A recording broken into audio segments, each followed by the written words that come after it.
Hello friends, welcome to my channel চটপট update.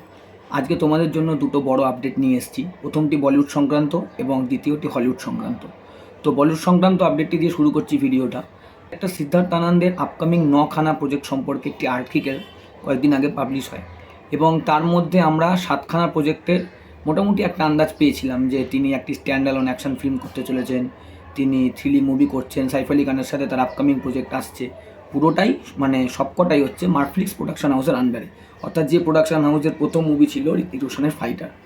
তো আজকে নবম মুভি অর্থাৎ সিদ্ধার্থ আনন্দের 9টি প্রজেক্টের মধ্যে 9th মুভি যেটা, সেই নবম মুভিটি খুব সম্ভবত দুজন বিগেস্ট সুপারস্টারকে নিয়ে তিনি চিন্তাভাবনা করছেন এবং সেটি একটি স্টাইলিশ অ্যাকশন মুভি এবং মেগা অ্যাকশন মুভি, মানে বিগ বাজেট অ্যাকশন মুভি বলতে যে মুভিগুলো আমরা দেখে থাকি সাধারণত, ওয়ার দেখেছি আমরা, পাঠান দেখেছি, ফাইটার দেখেছি, সেই ধরনেরই কিছু বা তার থেকেও বিগার স্কেলে কিছু তিনি পরিকল্পনা করছেন এবং এই মুভিতে দুজন বড় সুপারস্টারকে তিনি নিতে পারেন।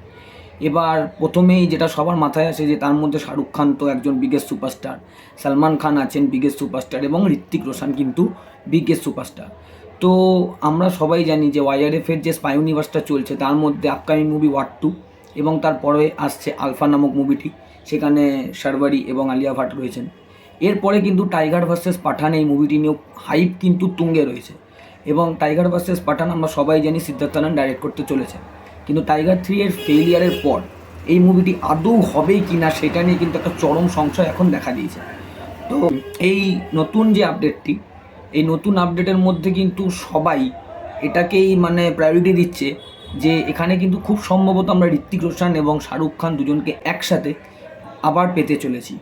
তো প্রথমে আমাদের সবার মনে আছে যেটা, যে আমাদের প্রত্যেকেরই ছোটোবেলার একটা নস্টালজিয়া, কাভি খুশি কাভি গামি মুভিটিতে আমরা এই দুজনকে একসাথে দেখেছিলাম এবং আবার হয়তো মানে এতগুলো বছর পরে, মানে বিগত ধরে নিন প্রায় অনেক অনেক বছর পরে আবার হয়তো সেই রাইচাঁদ ব্রাদার্স অর্থাৎ রোহান এবং রাহুল, যারা বর্তমানে কাবির এবং পাঠান চরিত্র অভিনয় করছেন ওয়াইআরএফ স্পাই ইউনিভার্সে, তারা হয়তো আবার একসাথে জুটি বাঁধতে চলেছেন এই মার্ফ্লিক্স প্রোডাকশন হাউসের আন্ডারে। তো এমনটাই একটা রিউমার ছড়িয়ে আসছে, এমনটাই একটা খবর আপাতত সোশ্যাল মার্কেট গরম করে রেখেছে। তো আমরা সবাই এটা চাই, ফিঙ্গার্স ক্রস, যে হ্যাঁ সত্যি ঋত্বিক রোশন এবং শাহরুখ খানকে একটা দুর্দান্ত অ্যাকশন মুভিতে দেখার জন্য প্রত্যেকে অপেক্ষা করে রয়েছে এবং এটা যদি সিদ্ধার্থ আনন্দ করে দেখাতে পারেন তাহলে এর থেকে আনন্দের কিছু কিন্তু আর এই মুহূর্তে হতে পারে না বলিউডের জন্য। তো দেখা যাক এটা কতটা মানে পসিবল হয় ওনার পক্ষে এবং উনিই পারবেন এই দুজনকে একসাথে একটা একটা দুর্দান্ত অ্যাকশন মুভি বানাতে, কিন্তু একমাত্র উনিই পারবেন। তো দেখা যাক কী হয়। আর আমার নেক্সট আপডেটটা হচ্ছে হলিউড নিয়ে। তো হলিউডে এখন যেটা সবথেকে মানে বহুল প্রচলিত, সবার মুখে মুখে ছড়িয়ে পড়েছে যে মুভিটি, সেটি হচ্ছে ডেডপুল অ্যান্ড উলভারিন এবং রটেন টমাটোসে এই মুভিটা কিন্তু বেশি না, মোটামুটি আপনি ধরে নিন যে প্রিমিয়ার হয়েছে যখন, প্রায় 85 থেকে 86টা রিভিউ কিন্তু রটেন টমাটোসে এসছে এবং তার মধ্যে 85% অলরেডি এটা স্কোর হয়ে রয়েছে। তার মানে আপনি বুঝতেই পারছেন বা তোমরা বুঝতেই পারছো যে কি দারুণ মুভিটা হয়তো হয়েছে।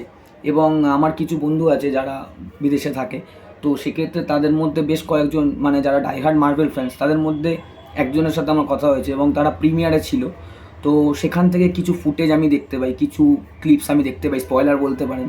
তো আমি সেগুলো বলে আপনাদের আনন্দ নষ্ট করব না একদমই।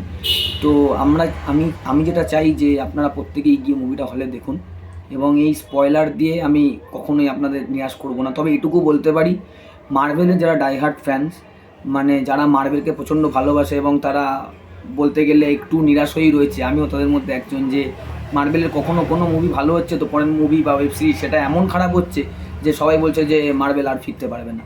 তবে এটুকু আমি বলতে পারি, বইটা আছে ডেডপুল অ্যান্ড উলভারিন, এই বইয়ের মধ্যে কিন্তু এমন কিছু দৃশ্য আছে, এমন কিছু সিকোয়েন্স আছে, এমন কিছু স্টোরি লাইন আপ আছে যেটা দেখলে কিন্তু আপনি সেটা আবার ফিল করবেন যে হ্যাঁ মার্ভেল কিন্তু আবার সেই আগের জায়গায় ফিরছে।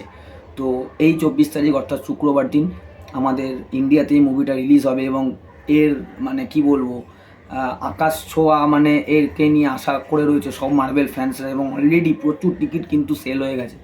তো সবাই রেডি হয়ে যাও ডেডপুল অ্যান্ড উলভারিনের জন্য এবং কিছু নির্দিষ্ট সিন আছে যেগুলো নিয়ে আমি পরে ডিসকাস করব যখন মুভিটা মোটামুটি সবাই দেখে ফেলবে। তো তারপরে আমি এই স্পয়লার সিন বা কিছু কিছু নির্দিষ্ট সিন আছে যেগুলো নিয়ে এরপরে প্রচণ্ড মানে সোশ্যাল মিডিয়া গরম হয়ে যাবে এবং প্রচণ্ড আলোচনা হবে চারিদিকে, সেগুলো নিয়ে পরে ব্রেকডাউন করব। তো আজকে এই দুটো আপডেট ছিল তোমাদের জন্য। ভিডিওটা ভালো লেগে থাকলে অবশ্যই ভিডিওটাকে শেয়ার করো, লাইক করো, সাবস্ক্রাইব করো আমার চ্যানেলটা, এবং এরপরে আরও সুন্দর সুন্দর আপডেট তোমাদের জন্য নিয়ে আসবো। তো আজকের জন্য tata, bye and take care.